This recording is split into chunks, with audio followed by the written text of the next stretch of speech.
Nós não temos assim nenhuma forma muito formal de começar isto também. Nem começar nem acabar isto. Ficamos sempre um bocado sem. É um bocado aquela conversa, não digo freestyle, mas quase. É quase 95% freestyle. 95% freestyle. É estilo, tipo, pá, eu gosto bem do Joe Rogan, eles no podcast têm aquilo muito cru, estás a ver? É tipo 3, 2, 1, live, bora lá. Começam. Isso é que é fixe. Yeah. Ok, boa. Então pronto, olha, eu vou, deixa-me só pegar aqui, que é para fazermos aquelas perguntas. Comprar alguma coisa ou não? Epá, eu não consegui comprar nada. O meu irmão não comprou nada, eu não posso sair de casa. Ainda bem. Portanto, Eu tenho cerveja aqui. Eu tenho aqui uma. então é? Ora, aí está. Muito bem. Os únicos. Olha, eu tenho água e olha a cena que eu uso para encher a água. Olha aqui, até trouxe copo e tudo. Aí, incrível. Está online ou não? Já está online? Está. Não, está a gravar, mas nós cortamos só até à parte em que começamos a fazer questões. Portanto, não. Será que faz bem? Eu vou ver se encontro um vinho, espera aí. Não, pá, não, acho que o gajo vai ficar vinho. Daqui a bocado está o gajo bêbado e estamos nós aqui a falar e estou a conversar só. Mas como é que vais ficar vinho, pá? Tu nem sequer podes sair do quarto, pá. Pois é, isso é verdade. Ele ali à porta. Yeah. Mas pronto, então pá, para mim começamos a qualquer momento. Miguel, queres começar tu com aquela questão dos vistos? Sim, se calhar começo já eu. Começamos, não é? Bora. 3, 2, 1. Força. Ação, exatamente, só ali o... Incrível. Ok, se calhar a primeira questão, e se calhar começamos já este episódio, é perguntar o básico, que não é básico para muita gente, principalmente para mim, que é o que é que são vistos gold? E o que é que são vistos gold? Como é que uma pessoa obtém um visto gold? Como é que é esse processo? Presumo que sejam só estrangeiros, mas como é que uma pessoa adquire um visto gold? Ok. É muito simples. Eu talvez já gostaria de começar porque é que o visto gold é uma coisa importante, não é? Porque é que, de repente, alguns países na Europa lançaram este programa? Porque há muita gente, não é? Que tem agora vários negócios internacionais no mundo todo, malta no Brasil, a América, por exemplo, não é? China, Índia, por aí além, né? Turquia, Rússia, porque nesses países normalmente faz-se muito dinheiro, não é? Então as pessoas tentam expandir o seu negócio e têm que estar sempre a pedir vistos para entrar na Europa, na Inglaterra, etc, não é? E então surgiu estes programas, não é? Durante o tempo, há vários programas, e depois vou falar de cada um deles, aos poucos, não só de Portugal, e depois também explico porque é que o português é melhor. Essa é a base, não é? E obviamente que Portugal fez uma coisa interessante que começou a partir de meio milhão de euros.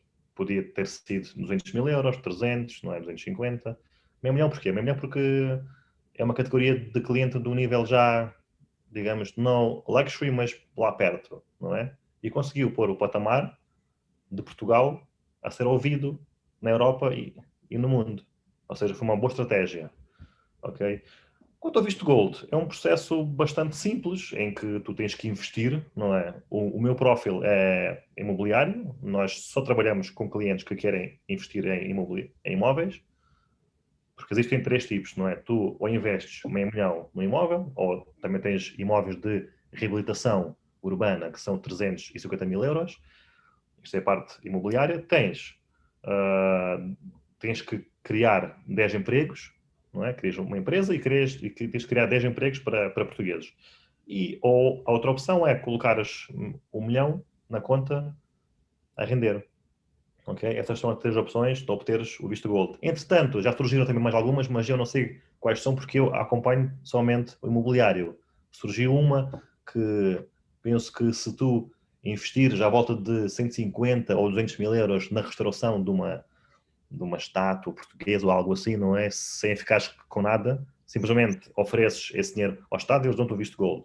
Okay? Obviamente que 90% aderiu aos imóveis. Porquê? Porque isto é tu consegues, se for de uma forma inteligente, consegues segurar o teu capital, não é? E depois, passado 7 anos, ou 5 anos, ou 6, quando venderes, pelo menos recuperas aquilo que investiste e tens o visto gold, não é? Ainda e o passaporte. Há muitos países que também usam obrigações, ações, não é? Mas neste caso, Portugal, o mais importante foi mesmo imobiliário. Por isso é que o mercado começou a subir. Ok? Não sei se estou a responder Sim. a colocada.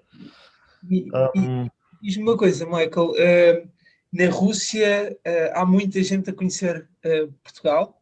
Qual é que é a tua ideia da malta investidora? Uma boa pergunta. Quando eu comecei no ramo imobiliário, eu comecei em 2009. Eu tinha 23 anos, 24, 23 anos, por aí.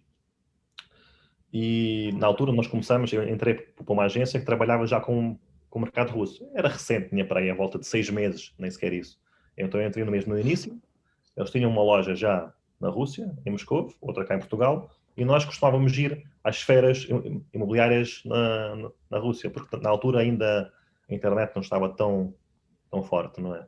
E obviamente que o nosso site era novo e não conseguíamos estar nos primeiros patamares, e também quem que na Rússia vai pesquisar imóveis em Portugal? Ninguém, não é? Obviamente. Não é? Então nós íamos à feira, não só para vender imóveis, mas como para promover o país em si. Porque Portugal, naquela altura, e mesmo agora, eu acho que Portugal não está a fazer um trabalho, digamos, no meu ver, profissional para promover mesmo o país, tanto o turismo como o resto. Talvez agora já está um pouco melhor, mas na altura era mesmo muito fraco. Então, eu ia dizer isto porquê? Porque muitas pessoas que nós lá encontramos, clientes, não é, investidores, diziam, sim, eu conheço Portugal, Portugal é capital de Barcelona. Nós o quê? Barcelona? Tipo, ou seja, sim, é uma cidade que fica em Espanha. Cada um tinha uma ideia sua, entendes? Ou seja, a Rússia só conhecia até a Espanha, máximo. E pensava que Portugal pertencia à Espanha, de qualquer forma, entendes? Mas agora, sim, agora já conhecem, obviamente. O que é que tu achas que falta? Estavas a referir que não está a fazer um trabalho 100% profissional, ou muito profissional, como tu referiste. O que é que achas que falta para promover melhor Portugal lá fora? Pelo menos nessa parte de vistos gold e na parte de imobiliário. Atenção, eu acho que o visto gold deu um impacto enorme na promoção do turismo em Portugal, porque nós trabalhamos com muitos clientes e somente trabalhamos com a Rússia, não é verdade? E o ponto número 1 dos russos era visto gold só. Ok, estamos a ver aqui Espanha, Grécia, Chipre, Malta, Portugal, aqueles países que oferecem o visto gold, mas Portugal é o único que oferece o passaporte. Então, a tendência deles é passaporte, é mesmo o foco. Ok? Então, eles vinham cá para Portugal à procura de imóveis somente comerciais ou algo só para investir, para ter o visto gold. Mas depois, quando chegaram cá, eles diziam, o que é isto? Isto é um país maravilhoso. Para já, as pessoas, não é? Uhum. As pessoas não é? Portugueses são pessoas que recebem sempre bem os seus turistas, não é? Depois, o clima. Depois, preços. Comparando com outras capitais, não é, da Europa, se formos a ver Paris, Madrid, não é? Roma, Milão, todas essas são cidades muito caras, em que o nível de vida é um pouco acima, não é? Aqui em Portugal consegue-se viver bem e consegues ter, sem gastar muito dinheiro, consegues ter aqui uma qualidade de vida muito boa, ok? Por isso, Portugal, até o visto gold, não promovia esses aspectos, infelizmente. Não é só o clima, não é só mais de 300 dias de sol cá em Portugal. São as pessoas. É um país totalmente diferente do norte a sul. Se tu fores norte a sul do país e fores assim, tipo, estás no Algarve, em vez de ir assim, vai assim. Tu vais adorar. É um país fenomenal. Entendes? Então é isso que faltava, penso eu, a Portugal. Não só promover o Algarve, não é? Visto que depois a cidade mais conhecida, não é, do país e mais frequentada era Porto. Lembram-se disto? Ganhou prémios, não é? europeus, mas foi depois do visto gold ter saído. Ok? Eu Ok. diria antes disso. E na perspectiva que tu tens, as pessoas quando compram o visto gold e fazendo o período mínimo dos 5 anos que têm que ter propriedade, de uma forma geral, achas que há aquela vontade de o vender logo, já temos o título de residência ou o acesso que precisávamos, ou as pessoas também têm vontade de manter cá a propriedade para vir cá de férias ou algo do género?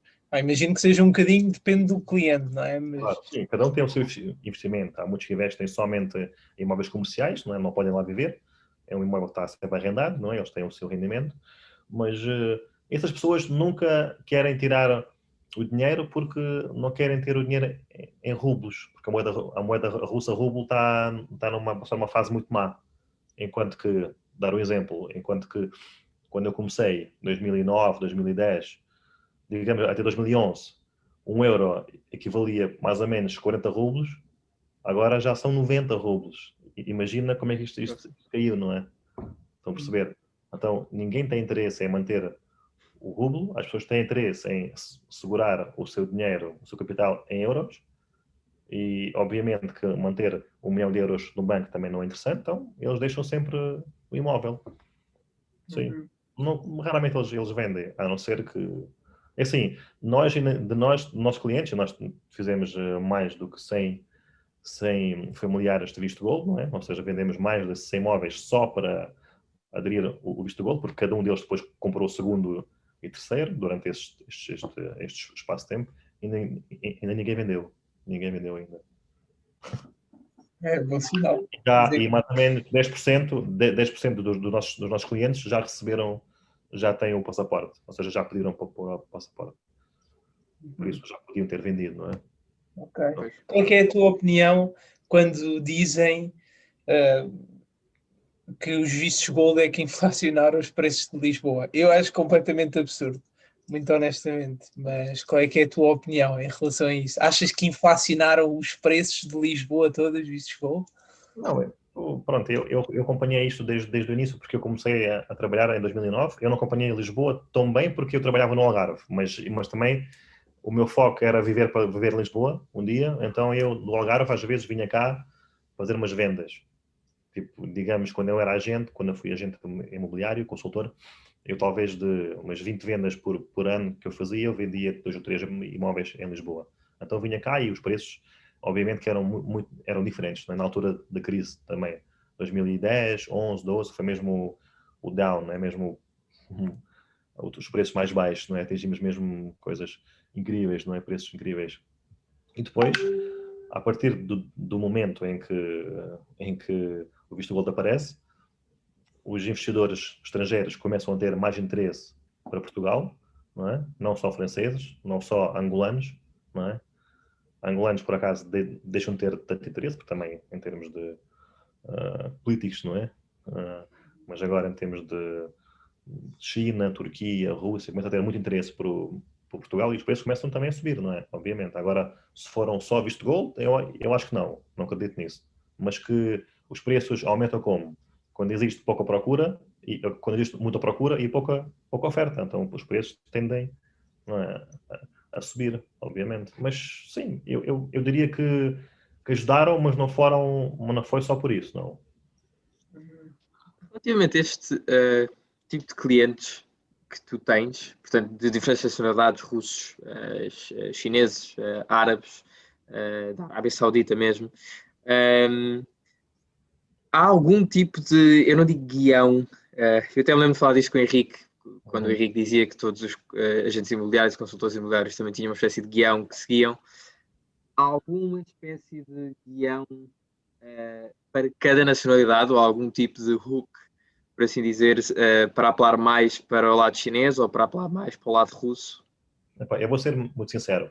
Não sei se vocês sabem ou não, mas já devem saber. Eu trabalho para 99,7% só clientes da ex-União Soviética, que é a Rússia, Ucrânia, Cazaquistão. Talvez 90% é a Rússia, ou não seja, 85% da Rússia, 10% Ucrânia, o resto é Cazaquistão. por vezes também nós conseguimos trabalhar com outros tipos de clientes. Mas neste momento eu percebo que o tempo em que a minha equipa, não é, vai ingerir num cliente de outro país, da China ou da Índia, não é, ou da Arábia Saudita, vai ser superior do que atender ao cliente russo. Então nós vamos nos focar na Rússia, que é lá onde nós somos bons, e nós não nos vamos focar em outros países. Claro que se nós recebemos estes clientes, nós não dizemos que não, mas nós, só se for mesmo o cliente mesmo muito quente, eu não vou perder tempo com ele. Não é que eu, como é que eu vou dizer, não é uma forma de trabalhar, não é, da empresa, só isso. É o vosso segmento. Eu acho que o que o Miguel queria perguntar ainda um bocadinho mais específico é se existe tipo algum truque que se calhar os clientes russos, especialmente, que é o teu segmento, ou vamos supor até decorar um imóvel de uma determinada forma. Sabes que os chineses têm coisa do Feng Shui. Portanto, para os russos há alguma coisa de género, uma decoração ou algo que aches que possa puxar o apelo deles? Ok. Sim, se um cliente russo procura, vamos supor, se um cliente russo procura um imóvel habitacional para ele viver, ou para depois no futuro os filhos dele viverem, ou ele para sacar férias, seja onde for, seja em Cascais, em Lisboa ou no Algarve, ele gosta da área. Ou seja, se for só para investimento, ele pode comprar um T1, ele aluga e pronto. Mas se for para ele gosta de sentir área. Ou seja, tem que ser uma coisa, tem que ser tetos altos, não aqueles tetos normais, tem que ser tetos um pouco mais altos do que o normal, né? Como em Lisboa, na antiga cidade, não é? Nós temos muitos móveis desses. Se for no Algarve ou em Cascais, as moradias têm que ter no mínimo uma área de 1.500, talvez, metros quadrados de terreno. Eu digo a partir de 1.000, e muita zona verde. Ok? Eles gostam muito de Vista Mar. Vista Mar é mesmo que eles adoram. Ou seja, Vista Mar ou primeira linha. Se formos ver que Cascais, a maior parte dos imóveis que lá estão foram todos sendo aos poucos adquiridos por investidores russos. Temos o Hotel Albatroz, não é? Como por exemplo, temos lá outras moradias, temos ali como é que chama-se aquele hotel em frente ao restaurante em Cascais, perto do Guincho, Casa da Guia, salvo eu, já não me lembro. Mas é lá um hotel também. Nossa Senhora da Guia também pertence ao russo. As moradias mais à frente, quando fomos pelo Guincho, há lá duas moradias também pertencem às russas. Ou seja, primeira linha e muito terreno é sinal de liquidez, sempre, não é? Porque não há primeira linha, não se encontra. E também é um conforto que eles têm, eles gostam muito do mar e querem ter o mar perto. Isso é verdade. É mesmo... Essa é mesmo aquilo que eles procuram. Primeira linha. Tem alguma história engraçada ou louca de um negócio com visto de gold? Epá, imagino que tenhas várias, mas Tenho vários. Sim, eu diria engraçada talvez porque não é engraçada, mas é uma coisa que eu comecei a ver as coisas de outra forma. Eu fui consultor desde 2009. Depois, em 2013, finais, abrimos a nossa empresa, não é? E nesse mesmo mês, foi em outubro, finais de outubro, início de novembro, nós mudamos para perto de Lisboa, que foi na Aroeira. Eu morei um ano na Aroeira, na Herdade. E depois aqui eu mudei para Cascais. Então, esse ano, 2014, foi um ano de muitos clientes russos. Nós já tínhamos o nosso site pronto, já tínhamos comprado o domínio já há um ano atrás, que era o portugalproperty.ru, que é um bom domínio. Ok. E então, nós tínhamos vários clientes. E aquilo que eu aprendi no Algarve é só vender apartamentos e moradias, não é? Não sabia vender mais nada. Porque o Algarve é basicamente isto. Tu vendes moradias e apartamentos para as pessoas passarem férias e alugarem no verão. Só, era ali o meu tópico. E então comecei a falar com outros tipos de clientes diferentes e apareceram clientes que, por acaso, procuravam uma moradia, não é? Mas depois, ao verem que Lisboa estava naquela fase de crescimento, o pai da senhora que queria comprar, ele é uma pessoa já com bastante experiência no ramo imobiliário, ele na Rússia faz muitos investimentos, também em Londres, ele perguntou a Misha, eu afinal preferia, moradia, eu não sou uma pessoa que sou muito fanático por Portugal, gosto do país, mas não vou cá muitas vezes passar férias, ele percebeu isso logo, ok? E disse, eu gostava de comprar um imóvel comercial. E eu, na altura, com pouca... Como eu não sabia muito, não é? Eu dizia, imóveis comerciais não, isso não vale a pena, os imóveis habitacionais é muito risco, depois os inquilinos saem, eu fazia tudo para que puxasse ele mais para imóvel, mas pronto, sempre naquela, sempre sem fazer muito filme, mas sempre, ok, olha, imóveis comerciais não, aquilo não é bom, olha, moradias na Aroeira, que tu queres comprar, eu morava lá perto na Aroeira, e lá, ok, sim, está bom, pronto, sim, tens razão. Claro que eu pensava que eu era mudo, mas ele dizia sim, ok. Entretanto, ele conhecia também outra agente da imobiliária russa, e ela encontrou-lhe 2 ou 3 posições de imóveis interessantes. Só que eu investi sempre naquele fator humano, sabes? Eu sempre fui, sempre fomos jantar, almoçar, depois também já tinha, a minha filha já era mais ou menos da idade da filha, da neta dele. Ou seja, temos lá aqui uma relação interessante, que eu vejo quando eu não tenho tanta experiência, eu vejo que estou a fraquejar, eu tento usar sempre aquele fator humano, sabe? Ou seja, pelo menos, olha, pelo menos ficamos amigos e pelo menos eu aprendo alguma coisa com uma pessoa no segmento de vida diferente do meu. E ele, passado 3 dias, ele desapareceu, né? 3 dias nós não falamos, passado 3 dias ele ligou-me e disse, olha, há aqui 3 imóveis que me enviaram, mas eu gosto da forma como tu trabalhas, como tu és, e consegues-me vender esses imóveis, posso comprar imóveis a partir de ti? Eu, podemos tentar. E foi aí que surgiu o negócio, isso foi finais de 2014. Engraçado que eu, depois desse ano, mudei totalmente o chip, e 2015 e 2016, talvez 80%, talvez um pouco mais, 80% no mínimo dos negócios fechados por mim, por a minha equipa, foram só imóveis comerciais. Ou seja, ele abriu-me aqui o chip, aqui, uau, quer dizer, imóveis comerciais é incrível, porque repara uma coisa, tu tens que perder tanto tempo na moradia, pois já porque mostra a casa é boa, mas depois, esse quarto tem pouca luz, aquele ali, essa aqui, a relva está um bocado amarela, aqui o aquecedor não funciona, são moradia, é uma coisa, enquanto que imóvel comercial é o quê? Percebi eu logo, não é? Tem que ser uma boa localização, location, tem que ter uma boa rentabilidade, não é? Um contrato de arrendamento, normal, sem qualquer truques, não é? E pronto, e está a andar, não é preciso mais nada. Fácil. E depois começamos já a vender aquilo como fossem bolas de Berlim na praia. Foi tudo. Estás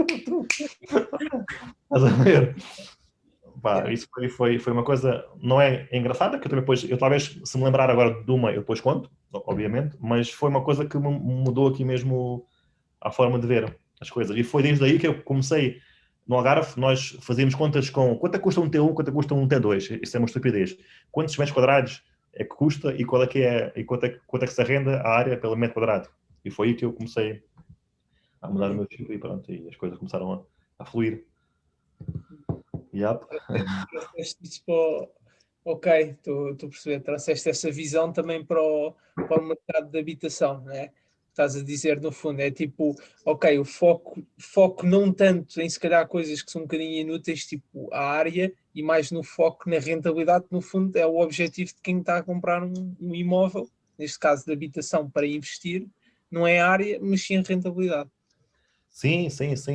Isto uma coisa vem sempre depois da outra. Elas estão sempre juntas. Tu, para conseguir vender um imóvel, tu, para defenderes o que é imóvel comercial, para aquelas pessoas que não conhecem, também tens que perceber quanto é que imóvel de habitação de renda, não é?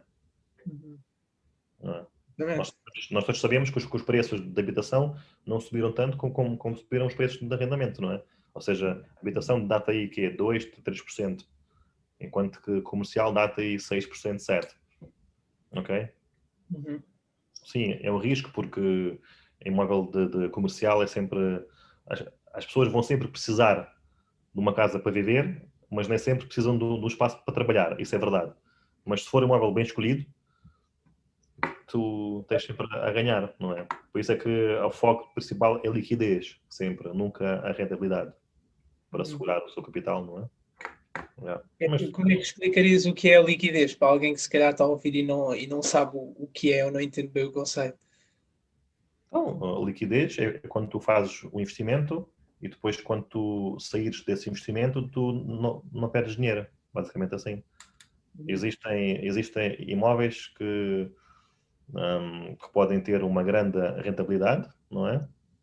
Mas é uma realidade fictícia, é inventada.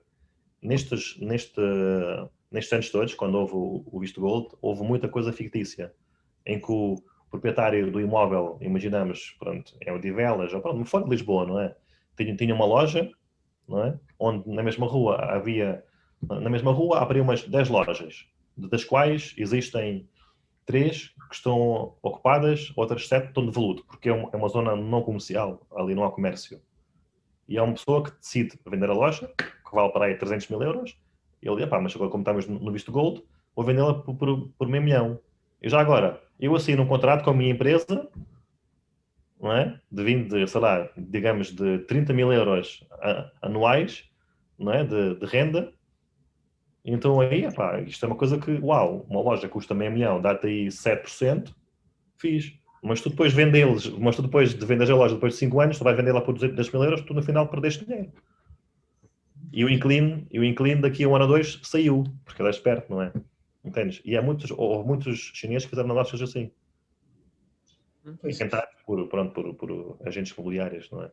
Eu nunca fiz isso, porque eu sei, porque eu quero jogar a longa distância, não quero jogar só a primeira parte. Eu quero jogar Só uma coisa, eu sei que tu trabalhas também muito mais no Algarve, pelo que também me disseste, mas relativamente à parte dos vistos Gold, achas que é benéfico para estas cidades também do interior de Portugal, em que achas que há muitos estrangeiros, em vez de escolherem, se calhar, as grandes cidades como Lisboa, Porto, estão a começar a olhar para o lado e a começar a olhar para locais estilo Évora ou outras cidades do interior? Eu só para te corrigir, eu não trabalho só Algarve. Eu trabalhava Algarve no início, Ok. depois, quando mudei-me para Lisboa, morei 1 ano na Aroeira, 2014, depois, desde 2015, morei em Cascais e trabalhar sempre foi o meu. Por isso é que eu mudei para trabalhar mais Lisboa. O Algarve já estava estudado, já estava fácil, então quis mais Cascais, Lisboa. Pronto, e o nosso foco foi mais no Cascais, Lisboa. Mas apesar de que, de uma forma muito estranha, 90% das vendas do ano passado foram ao Algarve. Mas pronto, isso não sei, aconteceu. Talvez foi mesmo a pandemia, não sei porquê, mas normalmente em que 2019 foi um ano em que 90% foi Lisboa-Cascais. Isto é, pronto, mas pronto, aconteceu assim. Eu acho que as pessoas vão perder um pouco, não vão ter interesse por investir no interior. Porque no interior não há liquidez. Porque é que Lisboa? Porque é capital. As pessoas percebem, ok, eu quero visto gold, onde é que eu vou investir? Qual é a capital de Portugal? Lisboa, é lá que eu quero. Qual é a segunda cidade? É Porto, ok. Pronto.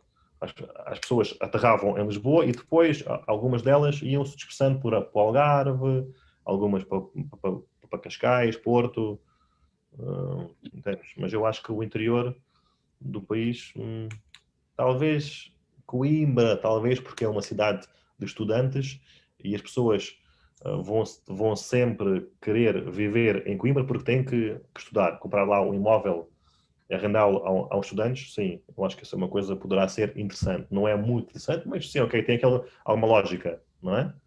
Sim. Tudo tem que ter uma lógica, senão... Claro. Isso sim, mas agora... Sim, olha, Madeira Açores, a Madeira sim, vai trabalhar, apesar de que os preços na Madeira foi sempre assim, nunca houve grande crescimento, foi sempre assim, tipo, descia, subia. Madeira, sim, Madeira é um local turístico, só que sabe uma diferença entre... qual a diferença entre o Algarve e a Madeira? O que é que vocês acham? Pronto, eu quero investir num imóvel que tenha liquidez e que me dá uma certa, não é, um certo 3%, 4%, né? Qual a diferença entre investir no Algarve e na Madeira? São parecidos, não é? Ambos trabalham com turismo só. Ambos vivem de restauração, hotéis e imóveis. Qual é que acham que é a grande diferença?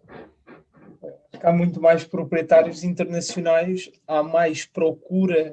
Onde é que vocês investiam? Vocês investiu no Algarve ou na Madeira? Eu investiria no Algarve. Eu também investiria no Algarve. Por exemplo, o ano de 2020, não é, que passou, foi um ano mau para o turismo. A Madeira é uma ilha. Pandemia, os voos estão fechados, cancelados, tu tens sempre de apanhar o voo, não é? Para o Algarve, tu depois ir de carro de Bélgica, de Holanda, de França. Então o Algarve, não sei se vocês foram lá este verão, passou, eu estive lá várias vezes. O Algarve estava cheio desde julho até meados de setembro, mas cheio, cheio, cheio. Obviamente que os preços também tiveram que ir um bocadinho, hotéis, algumas ofertas especiais, mas o Algarve nunca parou. Enquanto que a Madeira estava um bocadinho ali, estava fraquinha. Estão a perceber? Por isso é sempre melhor investir no continente do que numa ilha, né? Por isso eu diria que as ilhas também não vão ser assim uma grande atração. Talvez se houver uma mudança no visto gold e disserem, olha, investe 1 milhão na Madeira e tens o passaporte português, epá, aí sim, fogo. Aí sim. Então, há malta que era capaz de comprar o passaporte por 1 milhão e nem sequer pedir imóvel nenhum. Toma lá 1 milhão, olha, quero passaporte, não quero cá imóveis, não quero nada. Eles compravam. Era perceber. Só precisavam de construir mais 3 ou 4 casinos lá. E... Não, mas é que nós não conseguimos perceber o tamanho do negócio dessas pessoas. Para eles, 1 milhão comprar um passaporte por 1 milhão é muito melhor do que estar sempre com vistos e com outros assim. Estão a perceber? Passaporte português dá-te muitas garantias. Tu consegues ir para a Inglaterra sem pedir visto, dá para ir para muitos países da América do Sul, a América em si, não é? Estados Unidos. Sim, e acredito que estamos a falar de malta que tem mesmo muito dinheiro e que se calhar 1 milhão é só tipo, pronto, deixa-me abrir a carteira e comprar e largar aqui 1 milhãozinho. Eles não ficaram milionários eles não pensaram milionários porque pensavam assim, eles ficaram milionários porque pouparam dinheiro, porque fizeram bons investimentos, não é? E 1 milhão é sempre 1 milhão, não é?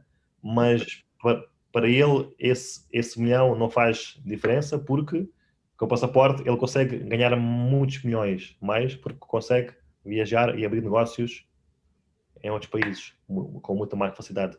Neste momento da pandemia, as pessoas da Rússia que podem entrar cá em Portugal são só aqueles que têm o visto gold, que têm a residência portuguesa. Os turistas, não é, que chama-se o visto C, que é visto turístico, não conseguem cá entrar, não podem. Um problema. Estás a ver? Por isso o visto gold é uma coisa interessantíssima. E o passaporte ainda muito mais é. Michael, queria te perguntar uma coisa mais específica. Tens alguma dica, se conseguir dar para alguém que se calhar não tem experiência a fechar negócios ou que está a começar ou que se calhar nunca passou por isso, na parte de negociação? Negociação. Já muitas pessoas me perguntaram isso, não é? Eu acho que a negociação não é... Pronto, eu acho que em primeiro lugar está a qualificação sempre, porque a forma como tu negocias, porque isto é feito de várias fases, não é? Primeira fase, segunda fase, e a fase da negociação é a fase que vem por último, não é? Se tu fizeres bem a tua qualificação durante todas estas fases, tu vais ter uma outra abordagem e consegues fechar o negócio de uma forma mais fácil do que se tu aqui tiveste sempre muito mal, não é? Não qualificaste o cliente, não percebes aquilo que ele procura e no final, como é que tu vais conseguir fechar o negócio? Estás a perceber? Eu acho que não há aqui truques nenhuns, aqui não há truques de negociação. Aqui há trabalho, dedicação, não é? E qualificação é muito importante. Tu tens que perceber aquilo que o cliente procura, o comprador. Eu não gosto da palavra cliente, eu gosto da palavra comprador ou investidor. Cliente é aquela pessoa que parece que nós queremos tirar o dinheiro, não é? Ele é investidor, nós somos consultores, não é? Temos aqui uma parceria. Enquanto que cliente é uma pessoa que tu, deixa eu ver quanto é que o gajo tem ali para gastar. É diferente. Por isso, eu diria que qualificação é muito importante. Muitas pessoas não perdem tempo nisso, mas isso é o foco. É qualificação. E qualificação, ela nunca acaba. Porque, parecendo que nós já sabemos tudo sobre o cliente numa primeira abordagem e já conseguimos enviar imóveis que ele procura, tu vais qualificando o cliente sempre, que ele vai dando feedback e depois de alguns 5 ou 10 dias, ou depois de visitas feitas, ele já tem outra imagem e tu já tens outra qualificação dele, não é? Isso aí é tu consegues chegar à negociação. E na negociação, eu diria que tu tens que te manter sempre a calma. Tu não podes estar ansioso, tens de estar tranquilo, não é? E tens que defender que o preço do imóvel realmente é aquele que é, porque tu sabes o mercado, não é? Ok? Pá, eu acho que não há... Se o cliente comprador tem interesse em comprar, ele compra. Não há nada que tu possas fazer na negociação, não há truques nenhuns. Epá, e seres uma pessoa simpática e pessoa com quem ele gosta de trabalhar, não é? Profissional. E aí ele tem totalmente confiança em ti e não precisas de nenhum truque para fechares esse negócio. E eu acho que isso é a resposta perfeita que eu te posso dar, é esta. Porque Concordo. Portanto, de certa forma, a dica será entender muito bem o que é que a pessoa procura e as necessidades que tem também. No fundo, isso é a qualificação, entender em concreto aquilo que a pessoa precisa e às vezes pode nem ser aquilo que eles te dizem, não é? Que acho que isso é o desafio, porque ele pode dizer, olha, Michael, eu quero comprar isto, e depois tu percebes que ele precisa de outra coisa, ou era aquilo que ele procurava. É. Muito bem. Sabes cá, só aqui assim, uma pequena pausa, não é? Uma pequena publicidade. Há um filósofo norueguês que diz que tem uma teoria, não é? Quando nós nascemos com mais ou menos à volta de menos 0,5 de álcool no sangue. Não é? Então nós temos que, às vezes, que ter aqueles 0, não é? Para estarmos mais ou menos tranquilos connosco. Estás a falar do Another Round, do filme? Viste o filme? Estás a falar disso, é muito fixe. Viste o filme, não? Não, vou vê-lo. Não viste o filme ainda? Ainda não viste o filme? Ainda não vi o filme, eu ouvi falar muito bem do filme. Gosto mesmo muito de cinema e o amigo meu veio dizer que o filme é inacreditável. Muito bom filme mesmo. Tenho que ver isso também. Agora, eu não conhecia essa teoria até ver o filme. Pois que agora estou em isolamento, mas se calhar uma cervejinha fazia-me bem. As pessoas ficam mais, ou seja, desprendem, sabe? Não, mas nós sentimos isso no podcast, vou ser honesto. As pessoas começam, pelo menos do que nós dos episódios que já fizemos, as pessoas começam muito tímidas, muito a não querer falar de muita coisa, a não querer ter algumas dificuldades a falar de certos tópicos. E o álcool, não digo que estamos aqui todos bêbados, claro que não, mas o álcool ajuda. Mas é aqueles 0,5, não é? Exatamente, sim. Eu, possivelmente, devo ter um pouco mais, devo ter menos 1,5. Estou a brincar. A nascença. Mas há outros que, pronto, têm 0,5, 0,7, 0,3. Isso cada um. Agora, por falar nesse tópico do álcool, e até porque isto é o podcast dos negócios, como é que é o negócio da bebida lá na Rússia? É mesmo, a malta gosta mesmo de beber, como se calhar não digo o estereótipo, mas um bocado, ou é tipo normal? Realmente não, assim, eu sou de Moscovo, nasci lá e quando vou à Rússia passo mais tempo lá. A minha esposa de Ekaterimburgo, que é, digamos, terceira cidade na Rússia, depois de São Petersburgo, depois de Moscovo, tens o Ekaterimburgo, não é? As pessoas lá não, se tu fores a almoçar, ninguém lá pede um copo de vinho, ninguém lá pede uma imperial, toda a gente bebe água, bebe. Agora, quando é para beber com os amigos, tipo uma sexta-feira à noite ou sábado, as pessoas bebem, as pessoas gostam de beber. Mas esse estereótipo de que na Rússia as pessoas gostam muito de beber e na rua andam ursos, os ursos andam na rua, é um bocado, não dá certo, não é? Obviamente que a Rússia é um país grande, há cidades que são mais pobres, não é? E há malta que é mais pobre e há muita pobreza na Rússia, infelizmente. Nós não conseguimos ver isso na TV, mas agora há bloggers na Rússia, não é? Que já mostram o outro lado da Rússia, não é? Que sim, que ali a malta bebe muito. Eu lembro do meu pai me contar umas histórias que o meu pai também teve. Não lembro se teve negócios com russos, já não lembro qual é que foi a história. Eu lembro do meu pai contar que depois do final do contrato ou do final de cada negócio era celebrado normalmente com vodka. E o meu. Sim. Sim, e o meu pai dizia que ele já tinha um truque, que já não sei se eram os russos ou a malta com que o meu pai trabalhava, que também estava a lidar com russos, e que pronto, isto era comum, em que a malta comia uma barra de manteiga ou coisa assim antes desse Sim, final dos negócios, que é porque que é supostamente para o estômago, para sim. aquecer o soro, para forrar o estômago, Eu tinha que para a comer. malta não ficar completamente toda bêbada. Que idade tem o teu pai? 50 e muito já, 50, já Sim. 60, fez 60 É este mais ou ano. menos como o meu pai, sim. Na altura dos nossos pais e na Rússia, tu quando... Isto aqui eu ouvi eu do meu pai, ouvi eu dos clientes com que eu trabalhei mais ou menos, talvez um pouco, talvez aí 70 anos, um pouco mais velhos, não é, que os nossos pais, não é? Que tu chegavas a uma reunião, não é? Não, sei lá, 5 pessoas, ou 3, 4, 7, não interessa, não é? Eles tiravam assim um jarrinho, um jarro estava vodka, não é? Antes de começar a reunião, para que a malta não te fique mais calma, não é? Que a reunião é muito séria. Davam, sabe aqueles copos, aqui em Portugal, esses copos usam para o galão, copos, não Sim, é? sim, sim. Cada um. Não são de shots. Não, shots não. Shots, isso aí. Shots é aqui na Rua dos Bares. Lá na Rússia é copos de galão.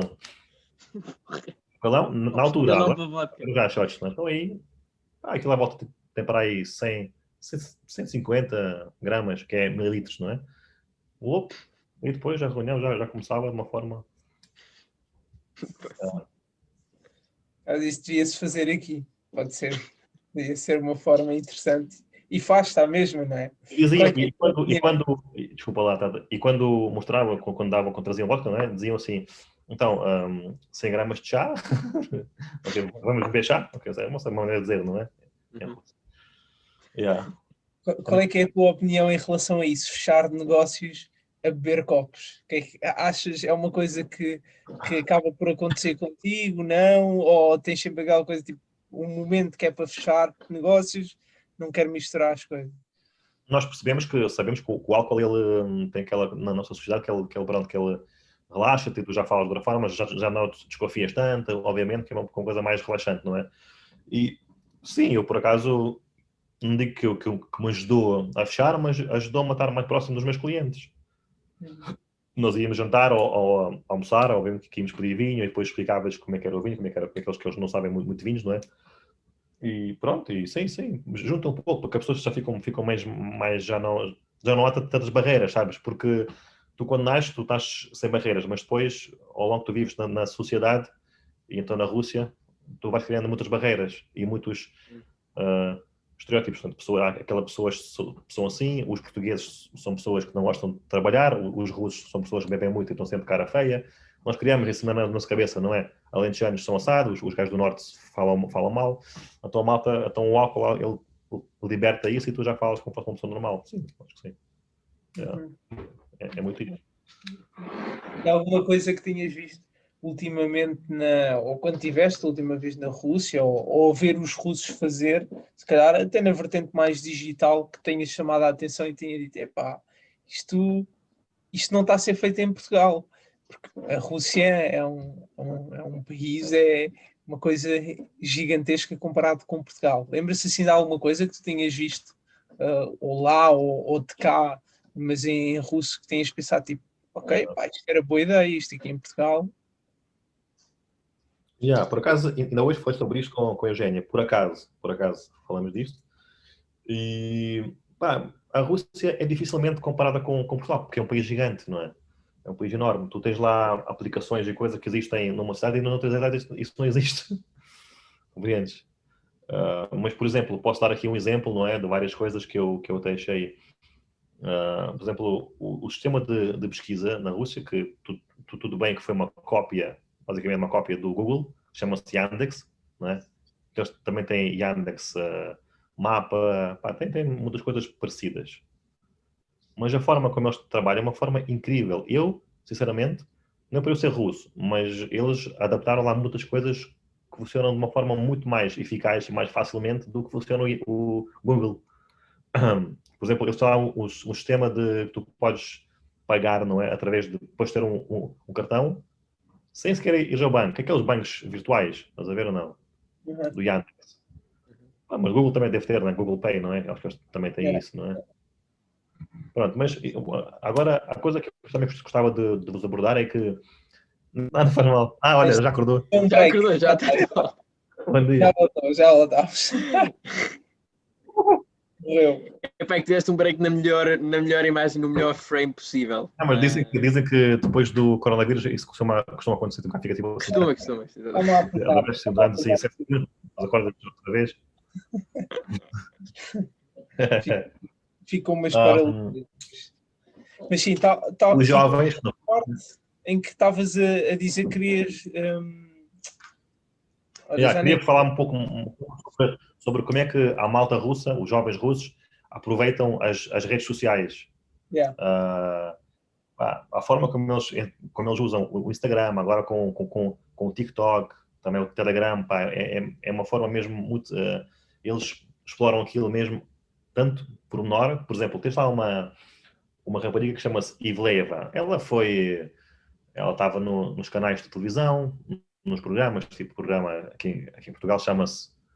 Como é que ele chama esse programa? Aquele que ficam todos em casa e filmam. Casa dos Segredos. Casa dos Segredos, sim. Casa dos Segredos, pronto, ela também teve aí, não sei o quê. Entretanto, ela agora é blogger. É incrível que ela tem programas tão interessantes para a malta jovem, não é? Que ela, no live, conseguiu juntar 500 mil pessoas. Eu estive a ler depois, acho que só houve um gajo da América que conseguiu tal feito. Eu já falei isto uma vez com o Henrique. Os russos usam de uma forma tão inteligente o YouTube, o Instagram, o TikTok, mesmo brutal. Essa pessoa agora da oposição, o Navalny, não é? Tudo bem que ele é da oposição, mas ele também é um pouco blogger, não é? Ele agora lançou um vídeo, que o vídeo hoje aqui hoje é sexta-feira, não é? O vídeo hoje faz talvez uma semana ou uma semana e tal, já não me lembro. O vídeo tem 2 horas, é sobre a investigação do presidente Putin, daquilo que ele pronto, é uma coisa que ele... um político, para quem não sabe, é um político que tem um canal de YouTube, não é? Sim. Ele é da oposição. É da oposição ao Putin. Vocês viram o que aconteceu agora na Rússia, não é? Uma das pessoas saíram à rua, não sei se vocês viram. Não, na Rússia houve na Rússia, em Moscou, em todas as cidades houve manifestações. Então, na Rússia, por exemplo, em Moscou, saíram quase 100 mil pessoas à rua. São Petersburgo, outras 50 mil. E assim, foi no sábado passado. E porquê? Porque na sexta-feira, ou na quinta-feira, já não me lembro, saiu um vídeo dele. Ele chegou da Alemanha à Rússia, foi preso e lançou um vídeo que já estava feito. O vídeo tem uma semana e alguns dias, já tem 99 milhões de visualizações. O vídeo tem 2 horas e meia. Não é um clipe da Beyoncé, não é? É um clipe de alguém que tem ali 3 minutos, não é? É incrível. Tu tens bloggers que fazem entrevistas. Há um blogger que trabalhava num canal desportivo. Saiu de lá, abriu o próprio canal no YouTube e agora tem a volta, em média, 30, 40 milhões de visualizações por cada vídeo. Cómicos que trabalhavam no programa cómico da televisão, que saíram, criaram o próprio programa, chama-se Label.com, que tem 15, 20 milhões de visualizações no programa. A malta usa de uma forma muito inteligente as redes sociais, mas de uma forma muito inteligente. Pois, cá foi como, não sei se conhece o Bruno Nogueira, o comediante português.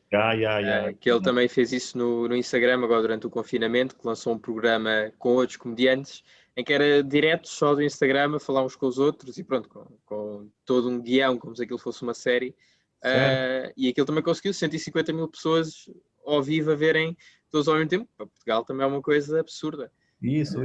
Só que eu acho que Portugal podia ter, por exemplo, se tu fores Google pesquisa, tu vais possivelmente encontrar muita informação do Brasil do que de Portugal, não é verdade? Porque eles usam aquilo ali mesmo, usam e abusam. Então o português também tem que sair um pouco mais dessa coisa de ser assim mais calmo, não é? Como é que é? Não sei agora a palavra certa. Português. Não é tímido, mas é, olha, conservativo. Conservador. Exatamente, conservador. Não é? Sair, não é? E fazer algo. Entendes ou não? Porque se não for ele, outra pessoa vai fazer. A pessoa vai chegar da Rússia para aqui e vai fazer aqui. Ou do Brasil, ou seja, de onde for. Estás a ver ou não? Mas é normal, isso leva o seu tempo. Mas, internet não tem limites. Não há limites mesmo nenhuns. Por isso, Portugal tem muito para crescer. Isso é ótimo, não é? concorrência ainda é muito fraquinha, pá, isso é muito bom. Isso é muito bom. Isso é que eu acho positivo, porque ainda há muita coisa para ser feita. Sim, Muita sem coisa para dúvida. ser feita. Muita mesmo. Pá, o português pode, tanto o português pode vender de cá para o Brasil, não é? Se eles vendem, É estranho quando vês um português a falar tipo português brasileiro para conseguir vender mais, mas olha, também quem é que sou eu para eu acho que tu tens que ser tipo tu próprio, meu. Tipo, eu não sei, tipo, eu já ouvi muita malta, não é? Costumo sempre ouvir, mas o gajo que eu, pá, tipo, dou mesmo 100% crédito ao gajo é mesmo o Gary. Ele fala coisas incríveis, tipo, tu tens que ser tu próprio. Uhum. Se o Gary fosse assim, tipo, talvez o gajo podia ter, sei lá, tipo, 100 milhões, não é? Mas o gajo tem, quantos que ele tem? 13, não é? Ou não sei, 20 milhões, não é? Pá, ele nem sabe quantos seguidores é que ele tem. Tu tens que ser tu próprio, não é? Porque cada um de nós tem a sua cena, não é? Se não fores, as pessoas notam. As pessoas veem, olha, este gajo está a vender. Olha, este gajo está a ser sincero. Yeah. Eu acho que, só que é uma parte, na minha opinião, eu acho que o futuro das redes sociais não é tu falares daquilo que tu conseguiste fazer ou aquilo que tu és para conseguir puxar pessoas para ti, é tu ires às redes sociais e seres muito sincero e falares, olha, é isto, isto e isto, mas eu agora gostaria de fazer isto aqui, olha, sou um pouco fraco nisto aqui, gostaria de ir para aquela parte, tu aí mostras a tua sinceridade. Isto é bem difícil, isto é muito complicado, pá, o teu ego não te deixa talvez fazer essas coisas, mas se tu fores fazer isto para redes sociais, isto é um jogo que tem duas partes, não é?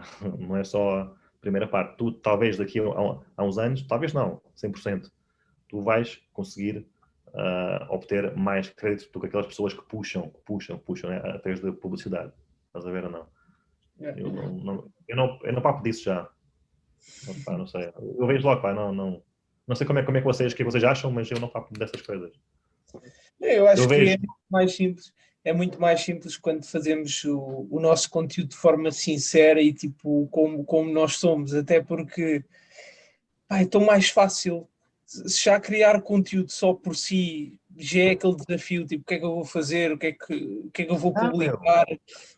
Agora ainda estar a pensar como é que eu acho que devo fazer as merdas para as pessoas acharem de mim é muito mais complicado, mais vale ser... E repara, tu aqui não tens limites, meu. Tu fazes aquilo que tu quiseres. Ninguém diz na TVI, olha, fala assim, não digas isto, mas fica assim, não é? Pá, isto aqui é o teu canal, tipo, é a tua cena, faz o que tu quiseres, meu. Não precisas de fazer aquilo que tu queres que as pessoas vejam em ti, não é? Faz o que tu quiseres. Ponto final. Você virámos bué filosóficos agora, passámos Yeah. passámos daí.